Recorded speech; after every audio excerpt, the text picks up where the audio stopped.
Bismillahirrahmanirrahim. Assalamualaikum warahmatullahi wabarakatuh.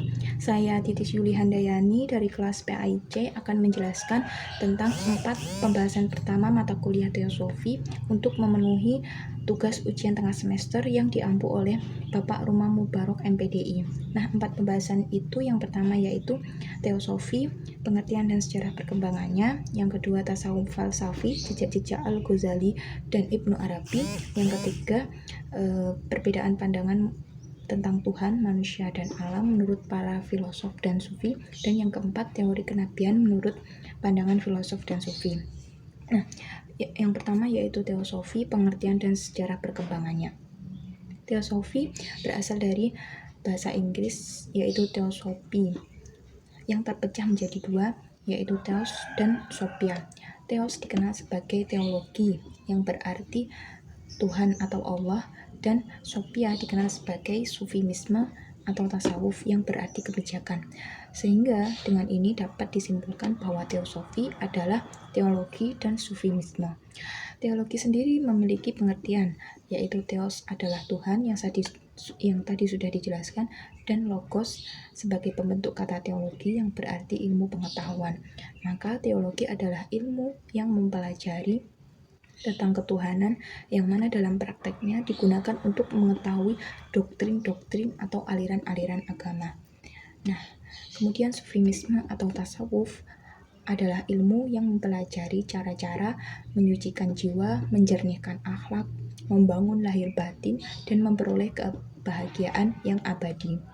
Nah, itulah konsep dasar mengenai teosofi yang mana dengan ini kita dapat mengetahui secara keseluruhan dan memahami dengan baik dari mata kuliah teosofi ini.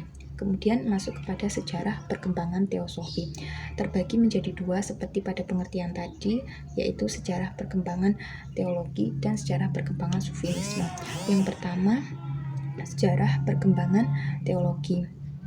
Nah, sejarah perkembangan teologi terbagi menjadi dua, yaitu zaman Yunani kuno dan zaman Islam. Yang pertama adalah zaman Yunani kuno. Zaman Yunani kuno merupakan periode terpenting dalam sejarah peradaban manusia, yang mana pada zaman ini terjadi perubahan pola pikir yang mitosentris, yaitu pola pikir yang mengandalkan mitos untuk memahami fenomena-fenomena alam, untuk menjelaskan fenomena-fenomena alam. Nah, yang kedua yaitu masuk kepada zaman Islam. Zaman Islam ini terbagi menjadi beberapa fase pula. Yang pertama yaitu sejarah munculnya teologi Islam. Nah, pada zaman ini yaitu terjadi pada masa terdahulu, yaitu pada zaman nabi-nabi. Kemudian yang kedua yaitu teologi Islam pada masa Khulafaur Rasyidin. Maka zaman ini terjadi pada masa-masa khalifah sahabat Nabi, yaitu Umar bin Khattab, Abu Bakar As-Siddiq, Ali bin Abi Thalib, dan Utsman bin Affan. Kemudian yang ketiga yaitu teologi Islam pada masa pasca Khulafaur Rasyidin.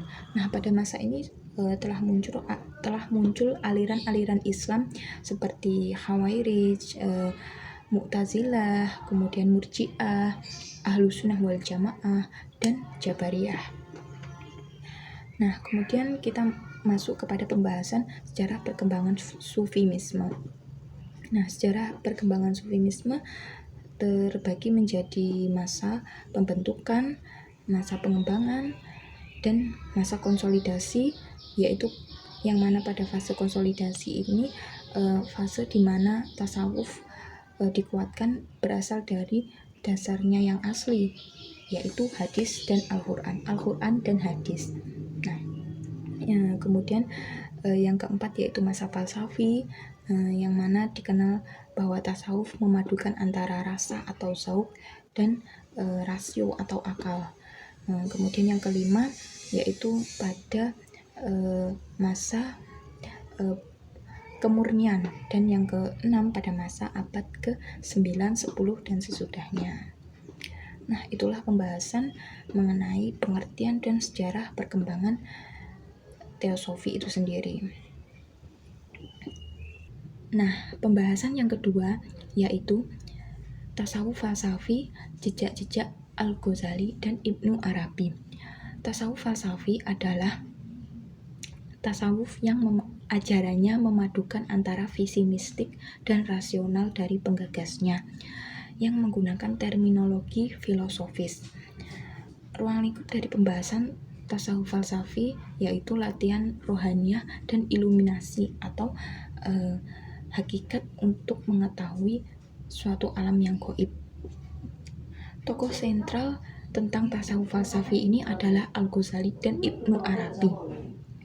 Yang pertama yaitu jejak Al-Ghazali dalam tasawuf, bahwa munculnya kesadaran mistik atau tasawuf falsafi dari Al-Ghazali adalah sebab karena sikap atau sifat psikologis dari Al-Ghazali itu sendiri yang meragukan segala sesuatu dan menjadikannya sebagai metode untuk memperoleh atau mendapatkan kebenaran, sehingga dalam hal ini Al-Ghazali tidak serta-merta mempercayai segala sesuatu, maka dia akan mencari kebenaran itu dengan cara-caranya tersendiri dan dengan pemikiran-pemikirannya tersendiri.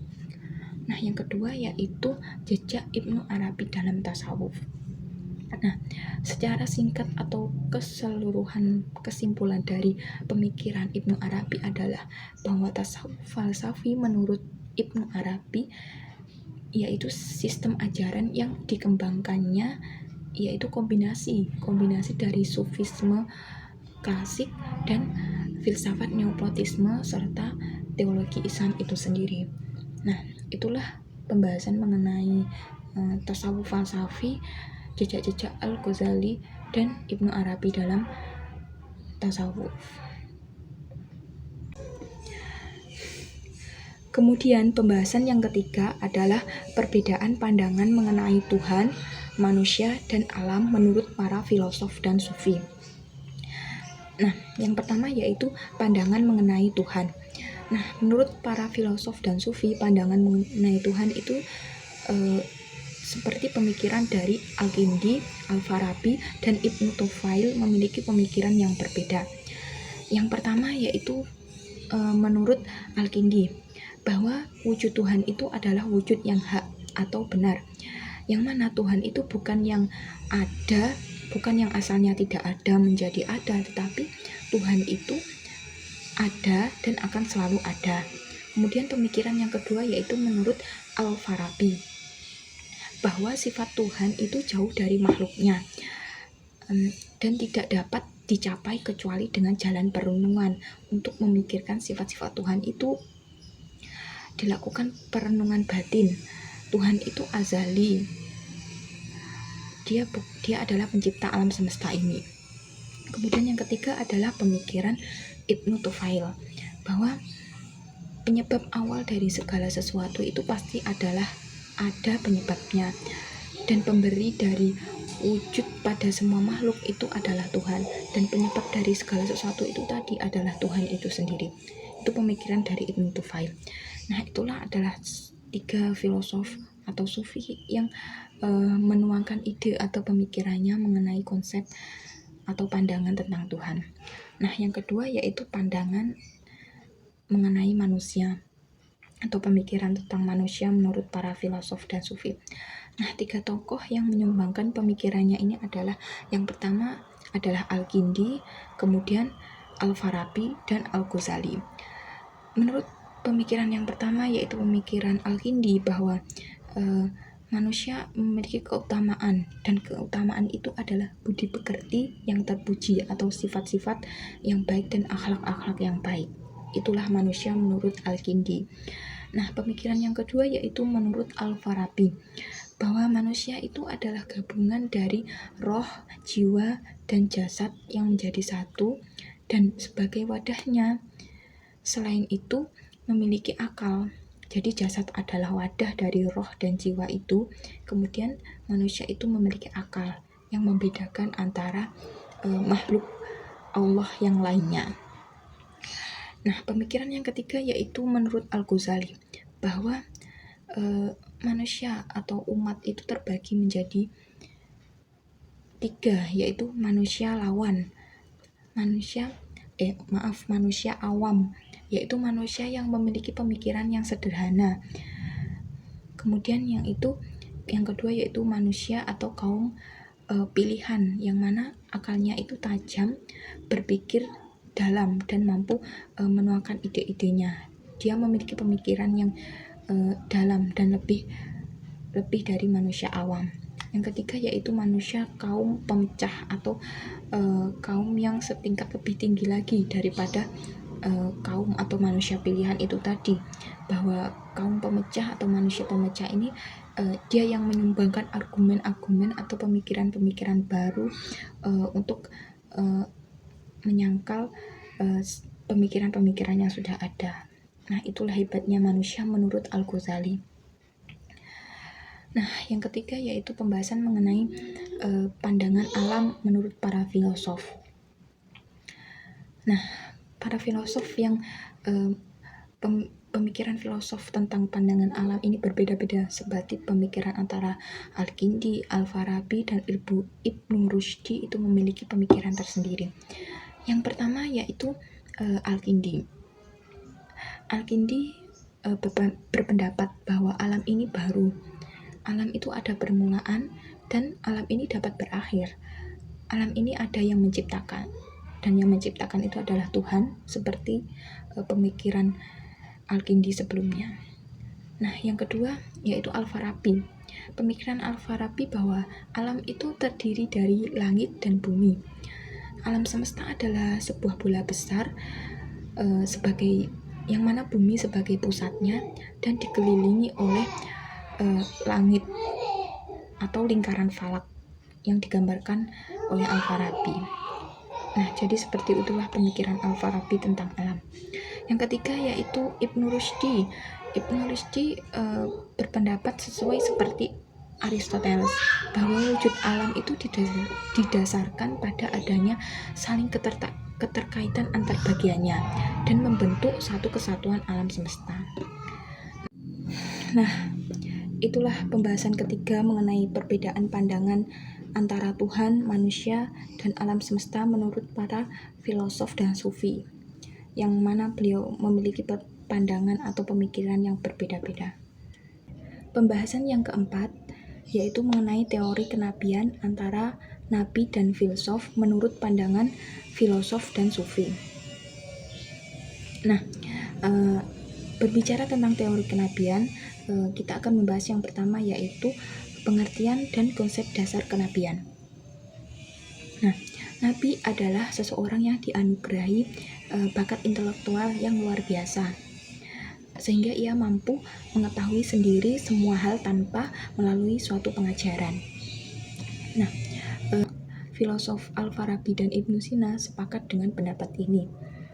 Sedangkan Al-Farabi sendiri berpendapat atau menganggap bahwa perlu adanya pemikiran filosof sebelum datangnya wahyu kenabian. Perbedaan kualitatif atau kualitas antara manusia biasa dengan nabi yaitu nabi bersifat mandiri atau diajari oleh dirinya sendiri dalam memperoleh suatu kebenaran, sedangkan manusia biasa perlu pengajaran dari orang lain. Itulah perbedaan kualitas antara nabi dan manusia menurut pendapat Al-Farabi. Kemudian seorang filosof lain yaitu Ibnu Maskawayh memiliki pemikiran tersendiri bahwa nabi adalah insan atau seseorang yang dianugerahi akal aktif. Jadi nabi memiliki akal aktif terhadap daya indrawi untuk memperoleh hakikat yang diperoleh filosof. Jadi perbedaannya pada cara menerima hakikat itu tadi.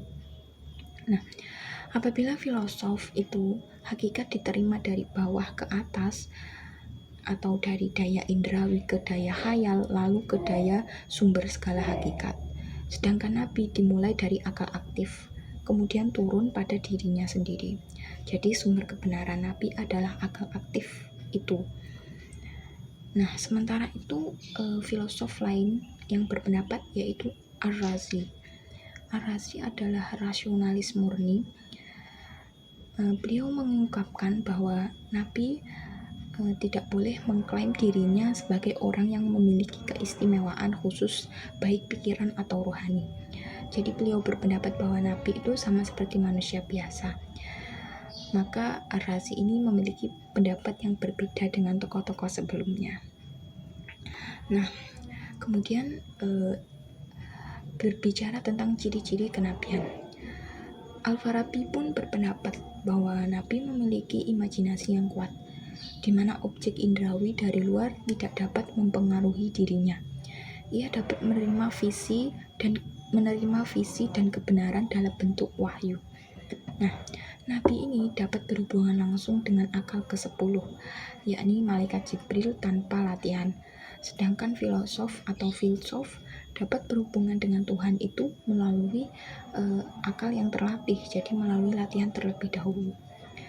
Dalam hal ini dapat diketahui bahwa Nabi adalah manusia pilihan Allah yang memiliki daya ingat luar biasa dan kemampuan intelektualitas tinggi, sehingga ia dapat berkomunikasi dengan malaikat Jibril tanpa suatu latihan.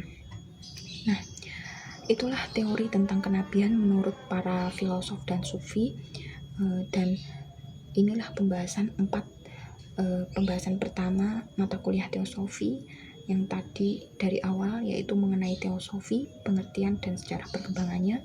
Yang kedua, tasawuf falsafi, jejak Al-Ghazali dan Ibnu Arabi. Yang ketiga, yaitu perbedaan pandangan tentang Tuhan, manusia, dan alam menurut para filosof dan sufi. Dan yang keempat, ini tadi adalah teori kenabian menurut para filosof dan sufi. Nah, sekian pembahasan dari saya. Saya mohon maaf apabila ada kekeliruan atau kesalahan. Wassalamualaikum warahmatullahi wabarakatuh.